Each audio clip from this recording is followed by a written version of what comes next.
Locked On Podcast Network presents Locked On Sports Today. Tyrese Haliburton rocked Cleveland and the top-seeded Cavs in Game 2. After a brutal 7-game series, what would the Warriors have left in Game 1 against the Wolves? And there's one player that could completely change the trajectory of the Dallas Mavericks. No, not Luka Doncic.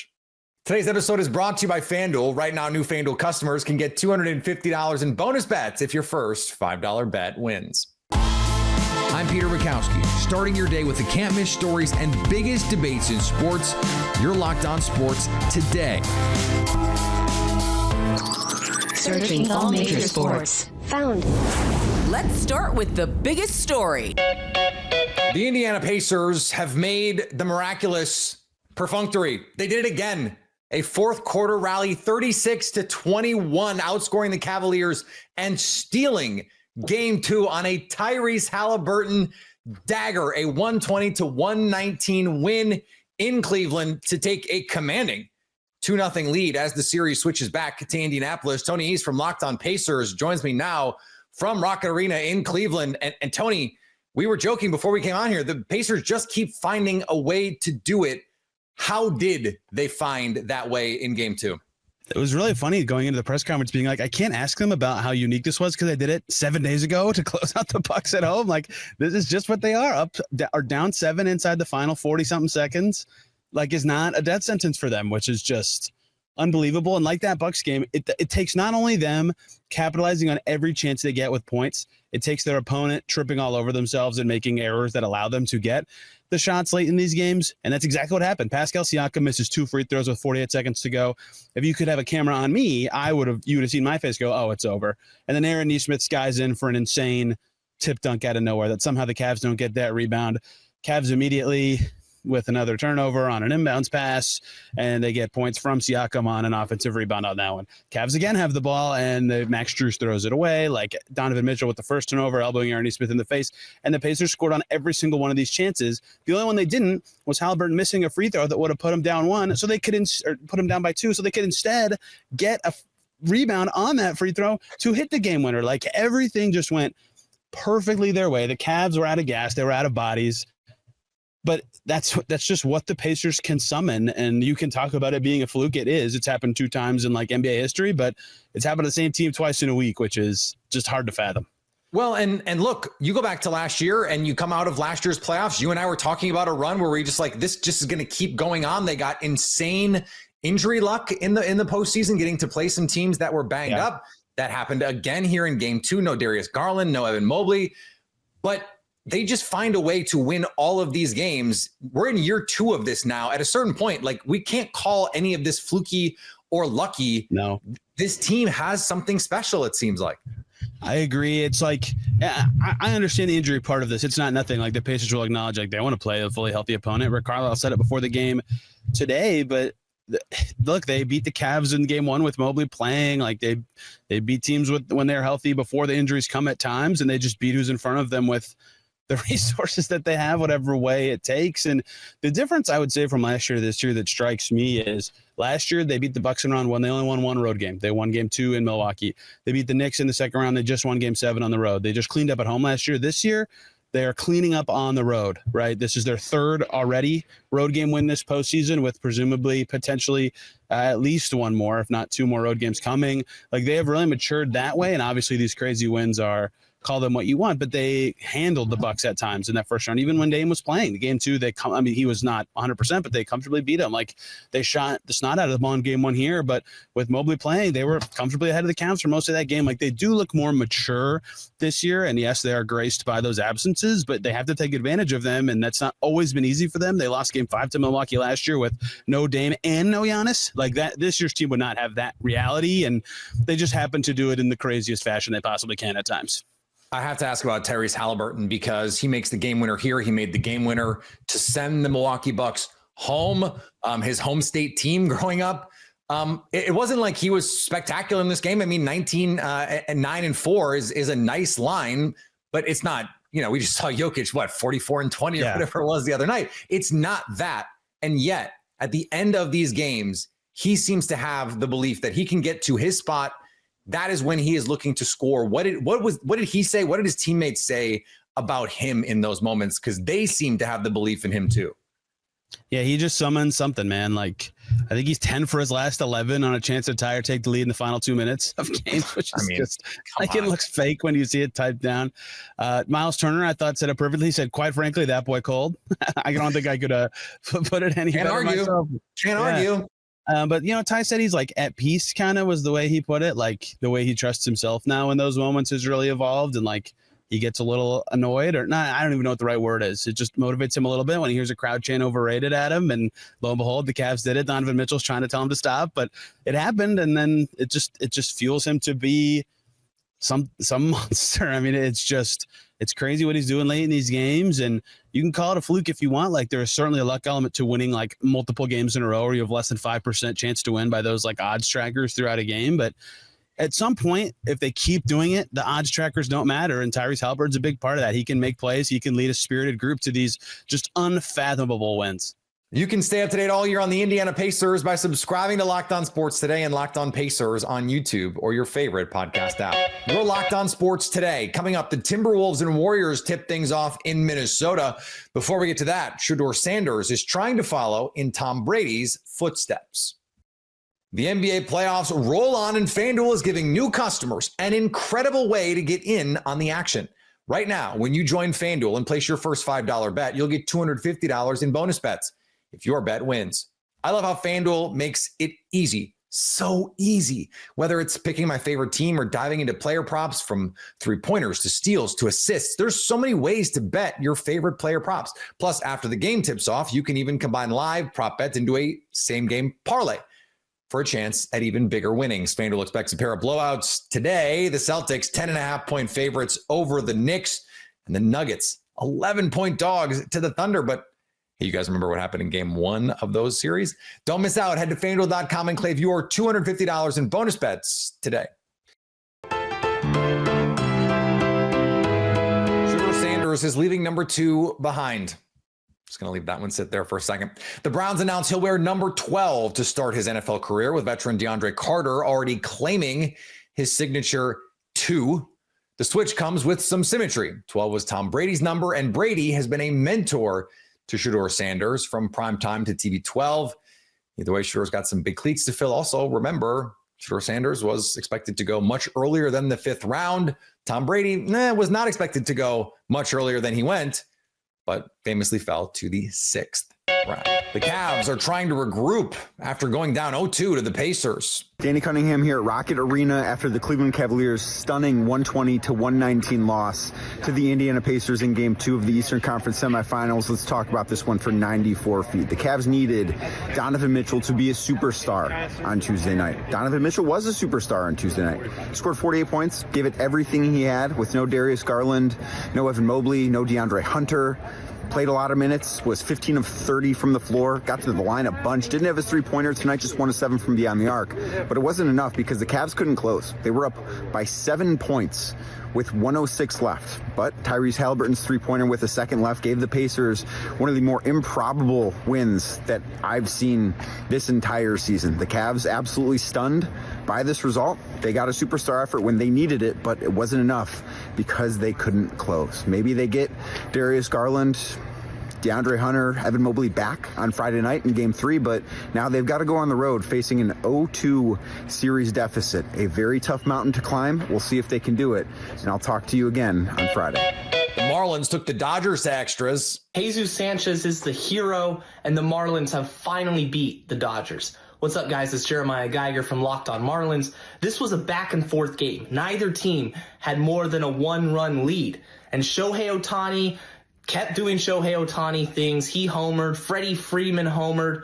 But a really good start by Cal Quantrill. 5 innings, struck out 6, only gave up 1 run. The Marlins didn't get burned by their starting pitching. It went to extras. Jesus Tinoco pitched a scoreless 9th and a scoreless 10th. He was huge. And in the 10th inning, Agustin Ramirez smashes a base hit through the right side. The bags are loaded. And with the infield, with 5 infielders in the game, instead of hitting into a double play, Sanchez goes right back up the middle to give the Marlins a 5-4 win. It was a great team win for the Marlins. They can go for the series win against the Dodgers. Imagine that, taking the series from these guys tomorrow. And in college football news, Akron football will not be going bowling anytime soon, even if they qualify for the postseason. The Zips flunked out of bowl eligibility with an APR of 914. Akron becomes the first team since Idaho to miss the postseason for academic reasons. Turns out the only score that mattered was in the classroom, and the Zips didn't cover. After eliminating LeBron, Luka, and the Lakers, the Minnesota Timberwolves have tipped off their second-round series with the Warriors, who are coming off a slugfest against Houston. Locked On Minnesota host Luke Inman details Game 1. Yeah, I totally did, and I think that just kind of speaks to the respect and the pride that the Warriors have for the game.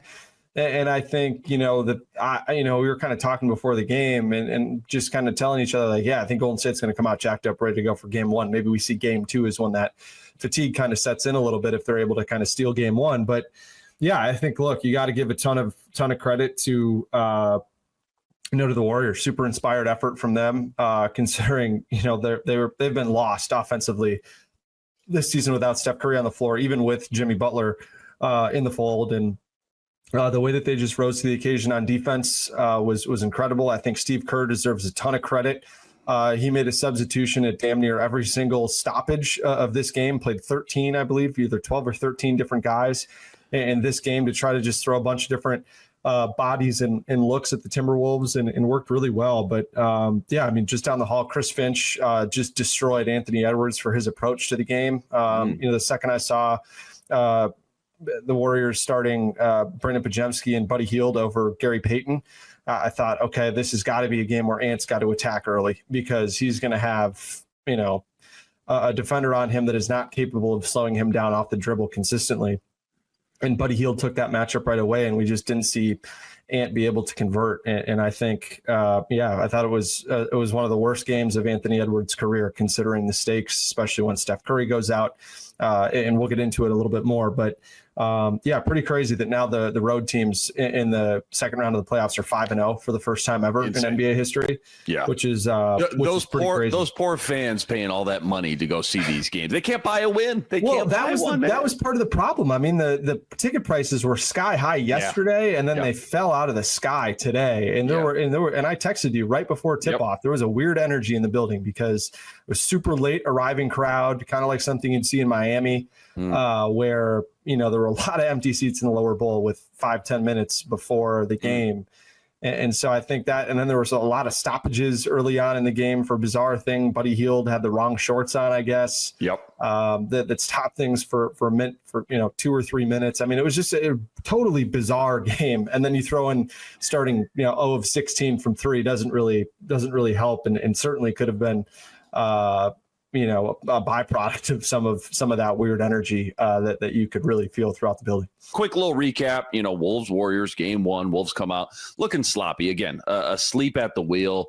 0 for 16. You just called it out to start the game from 3.